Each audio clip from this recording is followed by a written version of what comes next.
नमस्कार, माझे नाव साक्षी कृष्णा राठोड. माझ्या कथेचे नाव आहे आजी आणि कोल्हा. एक छोटंसं गाव असतं. त्या गावात आजी त्या गावात न राहता ती शेतात राहायची, कारण तिचं शेत ती सांभाळायला जायची. आजीसोबत तिची नात पण राहायची. एके दिवशी आजीच्या नातीला खूप ताप आली, म्हणून आजी झाडावरले सगळे बोरं तोडून टोपलीत भरून ठेवलं. तेव्हा आजीला असं वाटलं की मी सकाळी बोरं घेऊन विकून येते. तेव्हा आजी झोपून जाते. तेव्हा एक रात्री लांडगा येतो आणि तो म्हणतो की अरे वा, या आजीने तर माझ्यासाठी सगळे बोरं तोडून ठेवले. आज माझी मजाच आहे, असं म्हणून सगळे बोरं घेऊन जातो. सकाळी आजी उठते तर म्हणते की रात्री तर मी सगळे बोरं तोडून ठेवले, सकाळी उठते तर एकही बोरं दिसत नाही, असं म्हणून रडू लागते. तेव्हा तिला एक युक्ती सुचते. ती डॉक्टरांकडे जाते आणि त्याला म्हणते की हो डॉक्टर बाबा, तुझ्याकडे अशी औषध आहे का, तू मला देऊ शकतोस का?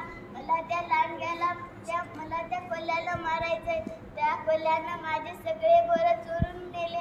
आता मी माझ्या नातूचं दवाखाना कसं करू, असं म्हणून ती तिथं पण खूप रडू लागते. तेव्हा तो डॉक्टर म्हणतो की अहो आजी, तुम्ही रडू नका, माझ्याकडं तसलं औषध कोणतंच नाही, पण मी तुमच्यासाठी काहीतरी करेल, असं म्हणून तिथून ती निघून जाते आणि दुसऱ्या दवाखान्यात जाते. तिथं पण ती असंच म्हणते, अहो बाळा, तुमच्याकडं असलं औषध आहे का, तुम्ही मला देऊ शकता का, असं म्हणून तिथं पण ती खूप रडू लागते.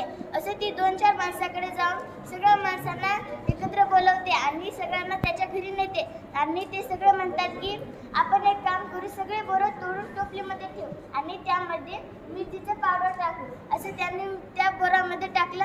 तेव्हा तो कोल्हा अजून रात्री येतो आणि ते सगळे बोरं घेऊन जातो. तो एकदा झाडाखाली बसून ते बोर खात असताना त्याला खूप तिखट लागतं, म्हणून तो नदीच्या काठी पाणी प्यायला जातो.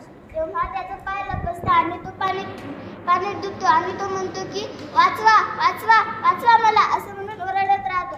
आजी म्हणते की तू माझ्या मुलीला मी माझ्या मुलीला वाचवू शकले नाही, तर तुला कसं वाचवू. धन्यवाद.